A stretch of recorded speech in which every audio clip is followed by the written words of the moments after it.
Hello students, तो ये जो हम एक सीक्वेंस में करते जा रहे हैं कि एसीएफ रेंजर के जो भी क्वेश्चंस एग्जाम में आए हुए हैं उसको एक अपन डिटेल एक्सप्रेशन करते हैं उसका, ठीक है, एक्सप्लेनेशन करते हैं कि क्या उसका आंसर होगा या इन फ्यूचर नेक्स्ट क्वेश्चन क्या बन सकता है, वो सारी चीज़ों को अपन देख रहे हैं। तो इसी में फिर अपन ले रहे हैं यहाँ पर ध्यान देंगे ACF ranger 2017 set A question number 69 अपन देख रहे हैं। क्वेश्चन नंबर 69 आपका क्या है? Companion cells are found in. देखिए ये जो कंपेनियन सेल है ये टिश्यू सिस्टम के अंतर्गत हम लोग पढ़ते हैं। प्लांट में जो ऊतक तंत्र या टिश्यू सिस्टम पढ़ते हैं उसका क्वेश्चन है।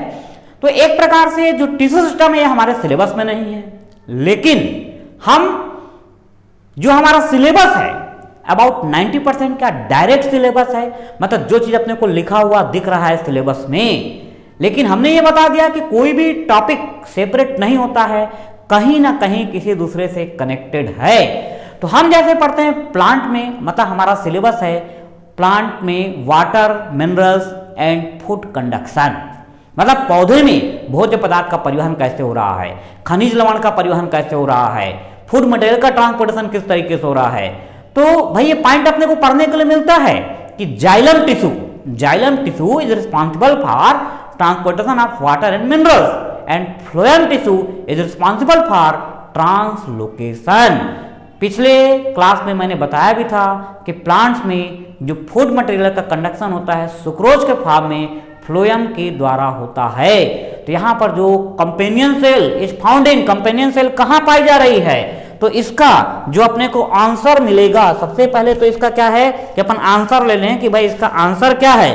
तो इसका आंसर अपने को क्या मिलेगा, कंपेनियन सेल कहाँ पाई जा रही है, companion cell are found in phloem. इसका आंसर क्या ले लिया आपका, ये फ्लोएम। अब इस फ्लोएम को मैं यहाँ पे एक्सप्लेन कर देता हूँ। ये जो ए वाला ऑप्शन है, ए वाला ऑप्शन यहाँ पर क्या दिया हुआ है आपको, ये फ्लोएम के द्वारा इसका ट्रांसपोर्टेशन होता है। ये हमारी पूरी स्टोरी हो गई क्लियर। एक बार प्रीवियस रिमेंबर भी करा दूंगा मैं आपको, लेकिन अब अपने को ये समझना है कि जो फ्लोएम टिश्यू है ये कहाँ है और इसमें कंपेनियन सेल का क्या रोल है। तो आज हमारा पूरा फोकस होगा किसमें, फ्लोएम के ऊपर हमारा फोकस होगा और कंपेनियन सेल, इसको अपने को समझना है। ये देखिए भाई, सबसे पहला पॉइंट तो हमारे पास क्या है कि ये जो फ्लोएम है, फ्लोएम क्या है, एक प्रकार का टिश्यू है। फ्लोएम क्या हो गया, एक प्रकार का टिश्यू हो गया, एक प्रकार का ऊतक हो गया। अब अपने को ध्यान रखना है कि भाई जो टिश्यू है वो ग्रुप ऑफ सेल्स होता है, कोशिकाओं का समूह होता है, ऐसी कोशिकाओं का समूह जिनका ओरिजिन और फंक्शन सिमिलर होता है, मतलब ऐसी कोशिकाओं का समूह जिनकी उत्पत्ति और कार्य समान है, उसको ऊतक बोलते हैं। तो फ्लोएम क्या हुआ, एक प्रकार का टिश्यू हुआ।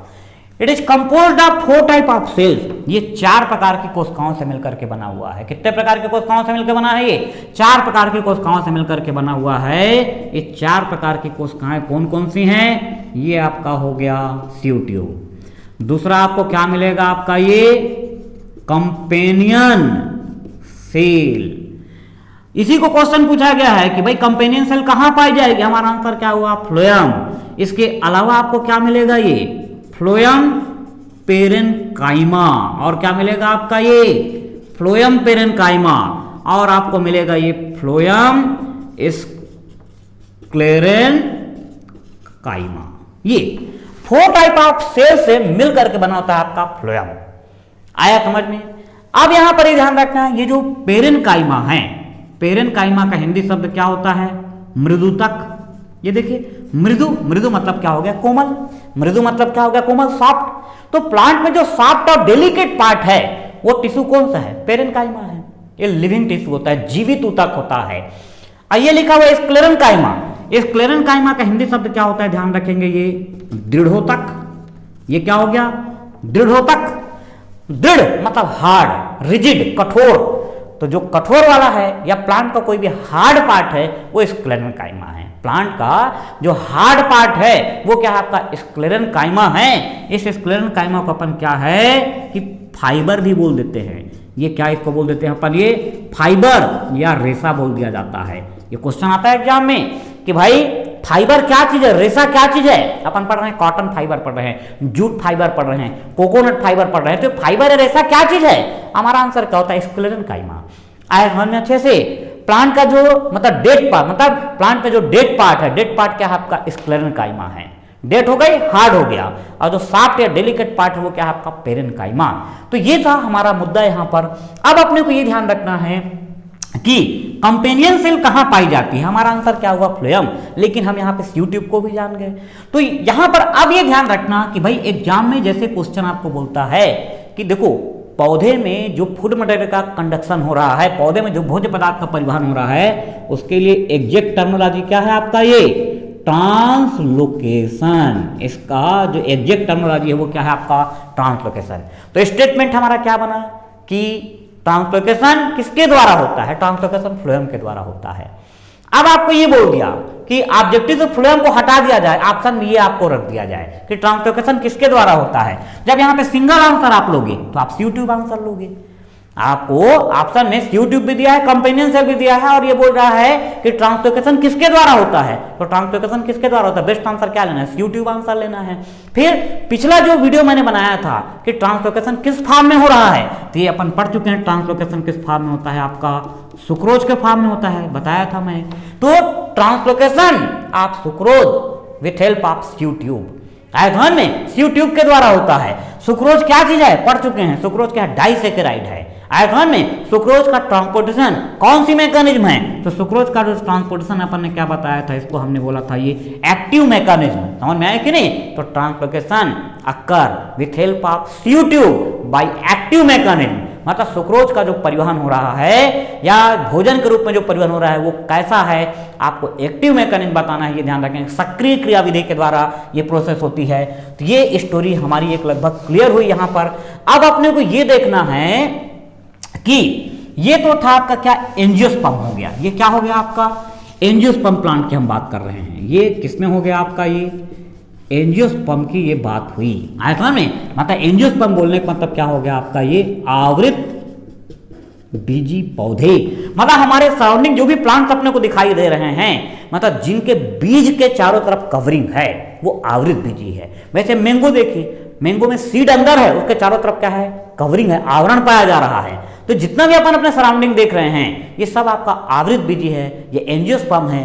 तो एंजियोस्पर्म के फ्लोएम में 4 प्रकार के टिश्यू, अपने को 4 प्रकार के सेल्स पाई जाती है। और हम यदि बात करें किसकी, आपका ये जिम्नोस्पर्म की बात करें, किसकी बात करें हम, ये जिम्नोस्पर्म की यदि हम बात कर रहे हैं। जिम्नोस्पर्म मतलब क्या हो गया आपका, ये अनावृत बीजी। ये पिछले वीडियो में मैंने बताया था कि भाई जिम्नोस्पर्म में ओवरी नहीं पाई जाती है, जिम्नोस्पर्म में ओवरी नहीं पाई जाती है, तो उसका सीड कैसा होता है, नेकेड सीड होता है। जिम्नोस्पर्म को हम क्या बोलते हैं, नग्न बीजी बोलते हैं। तो यहां पर जब हम जिम्नोस्पर्म की बात करते हैं, जिम्नोस्पर्म हमारे सिलेबस में नहीं है, लेकिन कुछ एंजियोस्पर्म से जो कंपेरेटिव क्वेश्चन है उसकी तुलनात्मक या दोनों की जब तुलना की जाती है तो कुछ डिफरेंस आते हैं, वहां से क्वेश्चन बनता है। तो अपने को ध्यान रखना है कि in gymnosperm companion cell is absent. Gymnosperm में मतलब जिम्नोस्पर्म में कंपेनियन सेल नहीं पाई जाती है, ध्यान रखेंगे। जिम्नोस्पर्म में कंपेनियन सेल नहीं पाई जाती है, तो क्या पाई जाती है, अब पॉइंट देखना।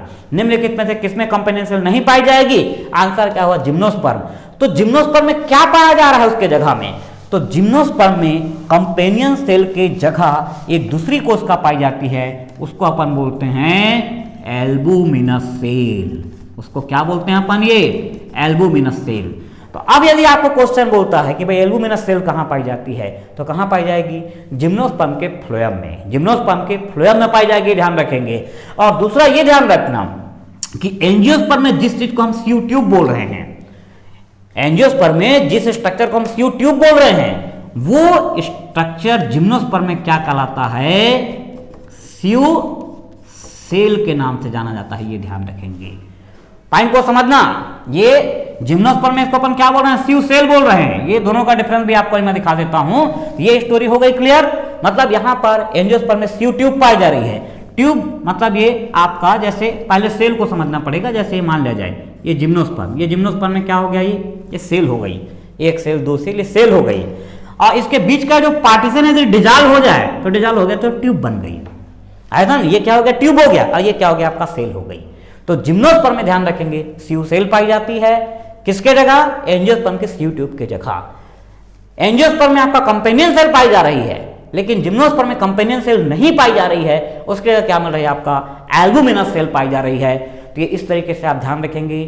और जो प्रीवियस वीडियो है, ठीक है, मतलब इसमें ध्यान रखना कि जो मेरा YouTube चैनल है आयकान में, तो उसमें आपको प्रीवियस ईयर के जो क्वेश्चन को हम सॉल्व कर रहे हैं 2017 वाला, उसके सभी क्वेश्चंस का जो मैं डिस्कशन कर रहा हूँ, जो एक्सप्लेन कर रहा हूँ, उसको बहुत अच्छे तरीके से देखिए। और नेक्स्ट जो वीडियो रहेगा इसी में हम कंटिन्यू रहेंगे, ये बिल्कुल आप ध्यान रखेंगे, ठीक है।